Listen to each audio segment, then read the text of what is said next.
말씀으로 하루를 여는 복된 새벽에 하나님께서 우리에게 주시는 귀한 말씀은 구약성경 출애굽기 23장 8절에서 13절까지입니다.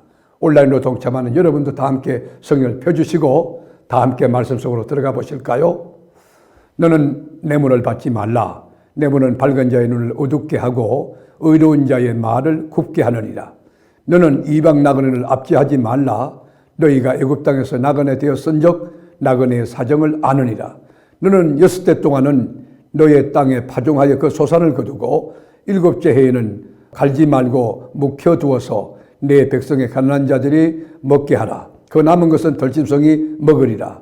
내 포도원과 감람원도 그리할지니라. 너는 6세 동안에 내 일을 하고 7째 날에는 쉬라. 내 소와 나귀가 쉴 것이며 내 여종의 자식과 나그네가 숨을 돌리리라. 내가 내게 이른 모든 일을 삼가 지키고 다른 신들의 이름은 부르지도 말며 내 입에서 들리게도 하지 말지니라. 아멘. 법원에서 판사들이 재판할 때 그 재판정은 아주 공정해야 합니다. 재판 과정도 절차도 방법도 올곧아야 합니다. 아주 정직하게 공정해야 되는 거예요. 재판장이 아무리 법전을 꿰뚫고 있다 할지라도 또 많은 사건을 처리한 경험이 있고 이 판결문을 기가 막히게 쓴 솔로몬 그 같은 그런 지혜가 있다 할지라도 이게 기울어지면 안 되는 것이죠. 균형이 잡혀야 하는 것이에요. 그래서 성경은 엄히 우리에게 권고하고 있습니다. 8절에 볼까요? 너는 뇌물을 받지 말라. 뇌물은 밝은 자의 눈을 어둡게 하고 의로운 자의 말을 굳게 하느니라. 여러분, 뇌물이 뭐예요? 뇌물이 들어가면 여러분 바른 말을 하지 못하게 되고 여러분 이 분명한 판단이 있지만 그 판단을 흐리게 하고 의로운 사람의 말이 들리지 않습니다. 뇌물이 들어가면 그 뇌물이 힘이 있습니다. 큰 소리치게 합니다. 어떤 사람이 진급 청탁을 했는데 진급이 안 되니까 그 돈을 돌려줄 줄 알았는데 안 돌려주니까 같이 죽자고 해서 이걸 폭로함으로써 세상에 막 무리가 일어났던 그런 사건도 우리는 기억합니다. 선물과 뇌물은 차이가 있습니다. 어떤 차이가 있을까요? 여러분, 선물은 귀한 사람을 만나러 가려고 할 때 정성을 모아서 그 선물을 가지고 갑니다. 그것은 뇌물이 아니죠. 그러나 뇌물은 낚시밥처럼 목적성이 있는 거예요. 대가를 기대하면서 이 선물을 사가갈 때 그 선물이 아니고 뇌물이 되는 거예요. 이 뇌물에 걸려들게 되면 악한 일에 손을 담그게 됩니다. 재판이라고 하는 건 뭡니까? 이건 진흙탕 싸움과 같은 것이에요. 이게 힘의 논리가 아니고 지략과 정거가 필요한 싸움이죠. 감정이 아닙니다. 그럴 때일수록 냉철한 이성을 가지고 증거 수집이 필요한 것이죠. 그리고 정직하게 정당하게 공정한 판결을 얻기 위해서 뇌물을 받는 일이 있어도 안 되는 것이죠. 그뿐만 아니에요. 성경은 사람도 짐승도 땅도 혹사시키는 것을 금지하고 있어요. 이 땅도 짐승도 사람도 휴식과 쉼이 필요하다고 우리에게 가르쳐주고 있어요. 잘 쉬어야만 일을 잘할 수 있고 그리고 잘 놀아야만 일을 잘할 수 있다고 성경은 이것을 가르쳐주는 것이에요.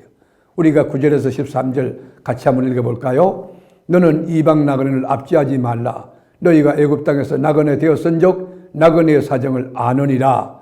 너는 6대 동안은 너희의 땅에 파종하여 그 소산을 거두고 7째 해에는 갈지 말고 묵혀두어서 내 백성의 가난한 자들이 먹게 하라. 그 남은 것은 덜짐승이 먹으리라. 내 포도원과 감람원도 그리할지니라. 여러분, 이가 나그네에 대하여 우리 다 나그네죠.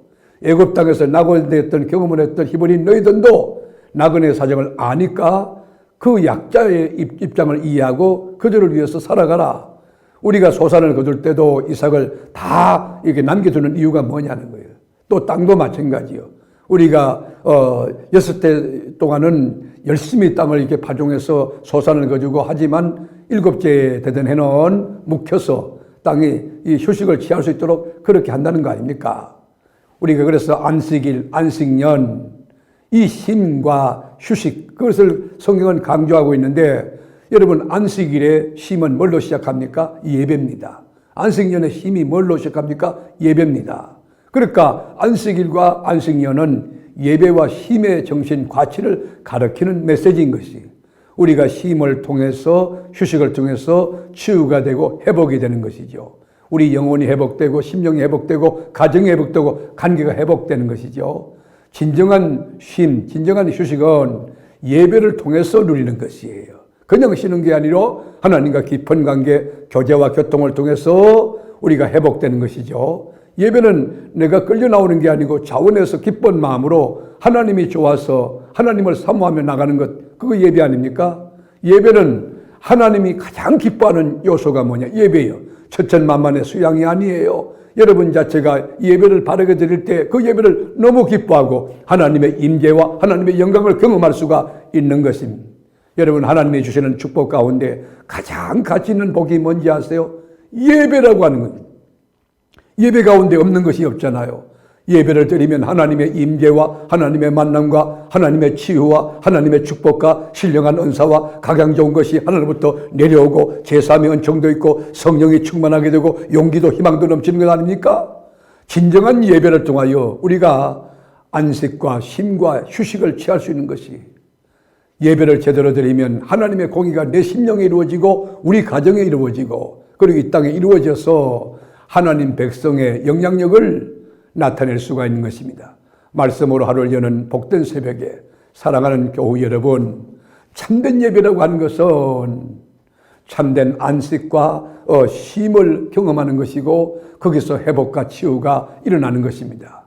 여러분, 안식과 쉼, 예배 가운데서 여러분 새롭고 행복한 소중한 가치, 능력, 새 힘을 얻고 날마다 승리하고 주님과 함께 살아가는 복된 삶, 행복한 인생 되시기를 주님의 이름으로 축복합니다. 기도하겠습니다. 주님, 우리가 여섯 동안 열심히 일하지만 일해야 되는 날, 구별된 날, 복된 날, 진정한 안식과 쉼을 통해 예배를 통하여 하나님을 만나고 영적 충전과 회복과 치유를 경험하는 복되고 귀한 역사 우리 교우들에게 있게 하여 주옵소서. 진정한 쉼과 휴식은 예배로 시작이 됩니다. 예배 안에서 이 놀라운 축복을 다 경험하고 놀라운 역사와 능력을 늘 체험하며 감사하고 기뻐하며 영원히 춤추며 살아가는 우리 교우들이 되게 하여 주옵소서. 우리 간구에 늘 귀를 기울이시고 새벽에 나와 간구하는 자들에게 응답과 능력 주시고 하루 종일 유쾌케 하며 일주 내내 좋은 일로 인도하시는 너무너무 좋으신 나의 구주 응답해 주시는 예수님의 이름으로 기도하옵나이다. 아멘.